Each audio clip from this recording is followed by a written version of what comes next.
focus of the day.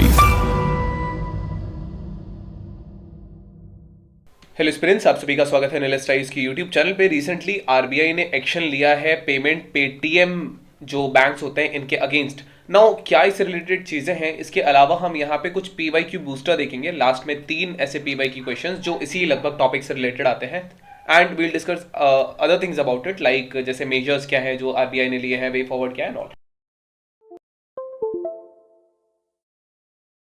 Reserve bank है India का, उसने सीरीज ऑफ मेजर्स लिए थे पेटीएम पेमेंट्स बैंक्स के लिए।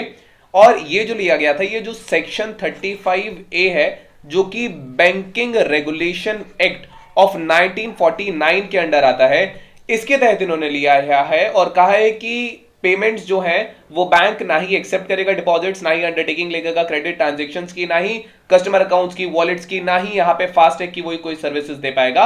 और बाकी चीजें आने वाली 29 फेब को यहाँ पे लास्ट डेट निर्धारित की गई है। जो एक्शन है पेमेंट्स बैंक के अगेंस्ट, ये लिया गया है कॉम्प्रिहेंसिव सिस्टम ऑडिट रिपोर्ट जो है उसके हिसाब से। सब्सिक्वेंटली वैलिडेशन हुआ था सबसे पहले रिपोर्ट का, एक्सटर्नल ऑडिटर्स ने किया था, और यहां पे ये रिवील हुआ है कि पेटीएम ने परसिस्टेंटली नॉन कंप्लायंस किया है और कंटिन्यूड मटेरियल सुपरविजरी कंसर्न्स यहां पर थे।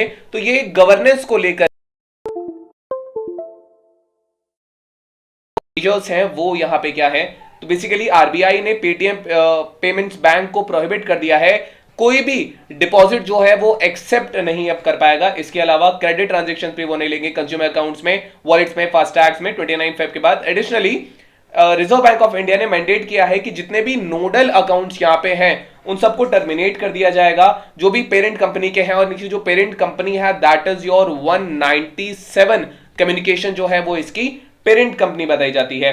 इन order to ensure smooth transaction के लिए जो आरबीआई रिक्वायर करता है पेंडिंग पाइपलाइन ट्रांजेक्शंस का एक सेटलमेंट होना, और नोडल अकाउंट जो है जो भी इस ट्रांजेक्शन से रिलेटेड हैं उन सबको बंद करना, और कोई भी ट्रांजेक्शन जो है इसको परमिट नहीं किया जाएगा 15 मार्च के बाद से। यहां पे ऐसी कुछ गाइडलाइंस हैं। इसके अलावा कस्टमर जो है हाउएवर उनके पास फ्रीडम है कि वो विड्रॉ या यूटिलाइज कर सकते हैं अपने फंड्स को, ये जो भी पेटीएम अकाउंट्स में है, इंक्लूडिंग सेविंग्स है, करंट अकाउंट्स है, या प्रीपेड इंस्ट्रूमेंट्स अगर यहाँ पे लोग यूज कर रहे हैं तो वो सारी चीजें इस्तेमाल कर सकते हैं। फास्टैग्स है, एनसीएमसीज है, या बाकी चीजें, एज लॉन्ग एज वो अपना जो अवेलेबल बैलेंस की लिमिट है उसको एक्सीड नहीं करते। तो अभी जानते हैं कि आरबीआई ने क्यों ये चीजें की हैं। सबसे पहला जो है परसिस्टेंटली नॉन कंप्लायंसेस थे। पेमेंट बैंक्स जो है यहाँ पे कंसिस्टेंटली ये फेल कर रहे थे, बहुत सारे बैंकिंग रेगुलेशंस को ये ओवररूल कर रहे थे, ये बहुत सारी चीजें। इसके अलावा यहाँ पे मटेरियल सुपरविजरी कंसर्न्स थे। ये जो पेटीएम पेमेंट बैंक्स है ये इफेक्टिवली जो इश्यूज थे, जैसे रेगुलेटरी अथॉरिटी से इश्यूज हैं, यहां से ऑनगोइंग कंसर्न्स हुए उसके ऑपरेशंस पे लिए, उसके कंप्लायंस पे। मार्च 2022 में अगर देंगे तो आरबीआई ने पेटीएम को डायरेक्ट किया था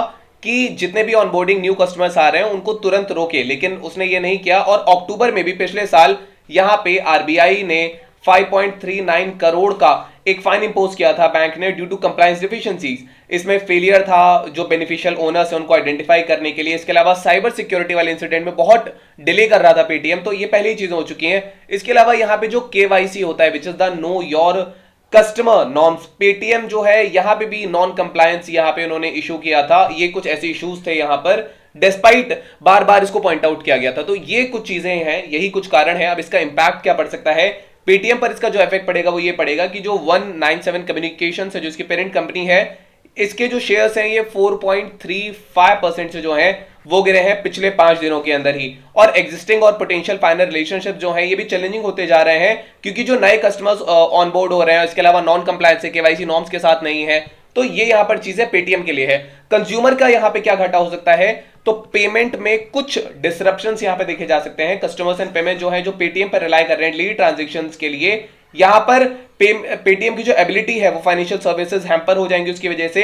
अल्टरनेटिव जो confederation of all India traders है विच इज CAIT, इसने ऑलरेडी एडवाइस किया था स्मॉल ट्रेडर्स को या वेंडर्स को कि वो किसी और पेमेंट मेथड पर वो शिफ्ट कर जाएं पोटेंशियल डिसरप्शंस को अवॉइड करने के लिए। इसके ट्रस्ट की अगर हम बात करेंगे तो कस्टमर्स और मर्चेंट जो है यहाँ पे कंसर्न्स है बहुत ज्यादा स्टेबिलिटी को लेकर के, रिलायबिलिटी को लेकर के पेमेंट सर्विसेज की। यहाँ पे जो ट्रस्ट है वो इरोड हो जाता है इसी प्लेटफॉर्म को लेकर के, जो इसके लॉन्ग टर्म को भी बेसिकली इफेक्ट करेगा, इंपैक्ट करेगा अगर अभी ट्रस्ट खत्म हो जाता है तो। आगे क्या किया जा सकता है, जितने भी कंप्लायंस कंसर्न्स है पेटीएम इनको इमीडिएट स्टेप्स ले, जितने भी नॉन कंप्लायंस इश्यूज हैं, इसके अलावा केवाईसी प्रोसेस के थ्रू इसको इंप्रूव किया जाए। ओवरसाइट वो बढ़ा सकता है अपनी ऑपरेशन, जैसे रेगुलर ऑडिट्स हो यहाँ पे, इसके अलावा ताकि प्रिवेंट हो सके ऐसे पोटेंशियल इश्यूज जो है वो अर्ली ही डिटेक्ट कर पाए वो। इसके अलावा पेटीएम एंड आरबीआई जो है ये ट्रांसपेरेंसी इंप्रूव कर सकते हैं, क्लियर कम्युनिकेशन हो कस्टमर्स को, मर्जेंट्स को, बाकी स्टेक होल्डर्स को। एंड इसके अलावा इंटरनल कंट्रोल्स को पेटीएम जो है वो बढ़ा सकता है, मैकेनिज्म्स को, रोबस्ट सिस्टम्स होना चाहिए बेनिफिशियल ओनर्स को आइडेंटिफाई करने के लिए, साइबर सिक्योरिटी इंप्रूव करने के लिए, रिपोर्टिंग हो उसका, रेगुलर इंटरनल ऑडिट्स करे कंपनी। एंड देन लेंडिंग पार्टनर्स जो है वहां पे ट्रस्ट बिल्डिंग का प्रोसेस होना चाहिए, स्ट्रॉन्ग रिलेशंस रहेंगे तो जो कंपनी के पार्टनर्स हैं इनका कमिटमेंट रहेगा, ताकि कोई भी पोटेंशियल जो भी रिकंसिडरेशन है पार्टनरशिप्स का, दैट विल नॉट एरोड।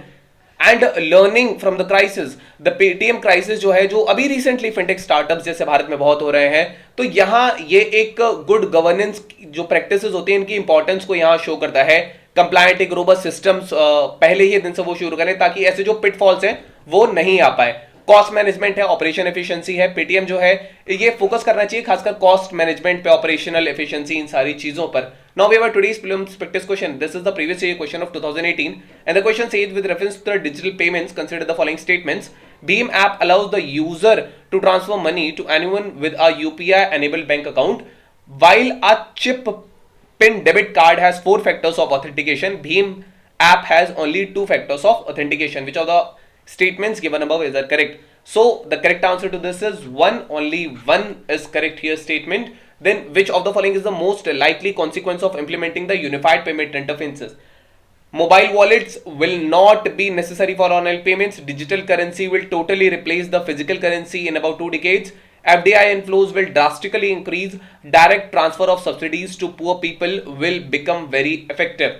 तो यहाँ पे मोस्ट लाइकली कॉन्सिक्वेंस आपको बताना था। The correct answer to this is basically A, mobile wallet जो है they will not be necessary for online payments. This is what is the most likely consequence. Now we have our last question of this PYQ series.